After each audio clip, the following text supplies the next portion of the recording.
तलाक देने वालों और तलाक दिलवाने वालों, बातों को गौर से सुनो।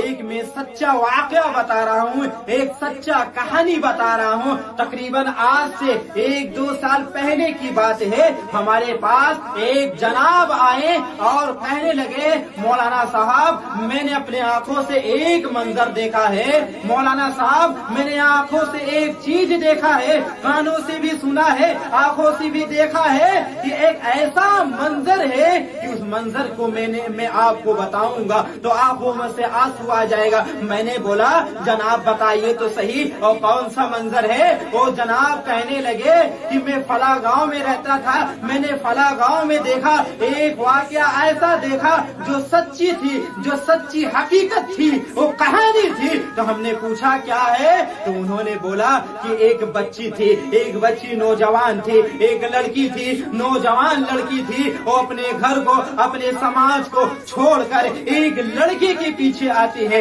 एक लड़के के साथ भाग जाती है। सिर्फ किस लिए? मोहब्बत कर बैठी थी। मोहब्बत करने के बाद वो लड़की अपने घर को छोड़कर उस लड़की के साथ चली जाती है, उस लड़की के साथ चली जाती है और उस लड़के के साथ कुछ दिन रहती है। 2-3-4 दिन रहने के बाद मैंने देखा कि वो लड़की लड़का निकाह कर लिए, वो लड़की लड़का शादी कर लिए। शादी करने के बाद, निकाह करने के बाद वो लड़का जो था उस लड़की को लेकर अपने घर चला आया और घर आने के बाद अपने घर पर रहने लगा। लड़की के माँ बाप लड़की लड़के को अपने घर पर रख लिए, हत्ता कि 2-3 महीने बीत गए। मैंने यहाँ तक देखा कि लड़की जो थी हामिला से हो गई, लड़की के पेट में बच्चा भी आ गया और जब बच्चा पैदा हो गया, बच्चा जब दुनिया में आ गया तो सोचिए, अब बातों को गौर करो, जो लड़का था वो लड़का नहीं रह गया, वो लड़का एक बाप बन गया,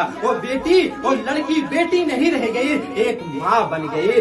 और जब 2-3 महीने और गुजरता है, वो जनाब कहने लगे, अब मैंने जब 2-3 महीने और गुजर गए तो मैंने क्या देखा? उसी घर में देखा जो लड़के के माँ बाप थे इतने लालची थे, अपने बेटे को लालच देके, अपने बेटे को झांसा देके माँ बाप कहने लगे कि मेरे बेटे तू मेरे बात को गौर सुन। साइड में ले गए और कहने लगे, बेटा तेरे दोस्त की शादी हुई है, उसके ससुराल वाले ने उसे गाड़ी दी है, तेरे ससुराल वाले ने तुझे क्या दिया? बेटे इस बात को गौर कर, सोच।